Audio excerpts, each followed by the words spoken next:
नमस्कार दोस्तों।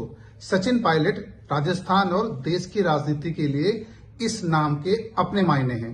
कह सकते हैं कि कांग्रेस के भीतर हमको जो एक अलग तरह की सियासी बेचैनी दिखती है, उसकी एक वजह सचिन पायलट भी हैं। राजस्थान में 2013 से सीधे तौर पर सचिन पायलट सक्रिय हैं और पिछले 4.5 सालों में हमने जिस तरीके की सियासी गर्मी कांग्रेस के भीतर देखी है, उसकी एक बड़ी वजह सचिन पायलट ही हैं।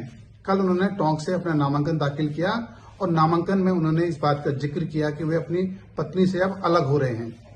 बड़ी खबर थी, लेकिन इस खबर को अगर हम उनके सियासी कैरियर के साथ जोड़ें तो देख सकते हैं कि किस तरीके का सियासी संतुलन परिवार और सियासत के बीच वे पिछले 4.5 सालों से बना रहे हैं। आसान नहीं है कि जब पारिवारिक मतभेद हो चीजों को लेकर या चीजों परिवार के भीतर कुछ अलग तरह की चीजें चल रही हों, तो सियासत में भी उसी ताकत के साथ संतुलन बनाना। कह सकते हैं कि सचिन पायलट ने इस मामले में बहुत संतुलन और अलग तरह की राजनीति भी की है, परिवार और सियासत के बीच के संतुलन को बनाए रखने में। ये उनकी ताकत के तौर पर भी देख सकते हैं कि आमतौर पर हम टूट जाते हैं, कमजोर हो जाते हैं, लेकिन वे लगातार सक्रिय रहे हैं और अलग तरीके से सक्रिय रहे हैं।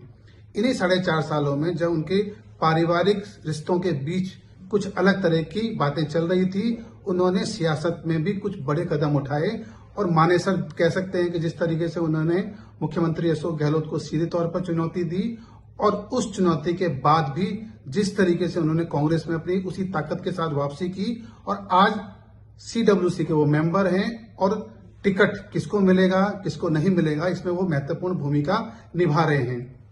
पिछले 4.5 सालों का जो सचिन पायलट का जो संघर्ष है वो हम सब ने देखा है। मैं उन्हें करीब 20 सालों से जानता हूं। इन 20 सालों में मैंने पायलट को अलग अलग भूमिका में देखा है, पिता के तौर पर भी, परिवार के मुखिया के तौर पर भी, राजनीति में बड़ी सियासी लकीर खींचने वाले नेता के तौर पर भी और सबसे महत्वपूर्ण सीधे तौर पर टकराने वाले नेता के तौर पर भी। 2013 में जब कांग्रेस राजस्थान में हार गई थी, बड़ी हार हुई थी, तो उन्हें अध्यक्ष की जिम्मेदारी सौंपी गई थी।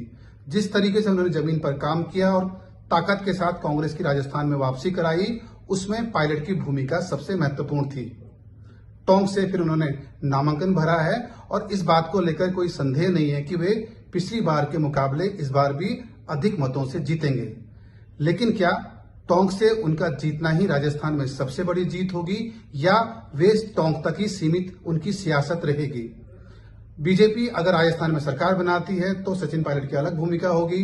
कांग्रेस अगर राजस्थान में सरकार बनाती है तो वे और अधिक प्रभावी भूमिका में होंगे। लेकिन कांग्रेस में सचिन पायलट होने के अपने मायने हैं। इंतजार करते हैं कि टोंक का रिजल्ट और राजस्थान में किस तरीके से सियासत का भूगोल बदलता है।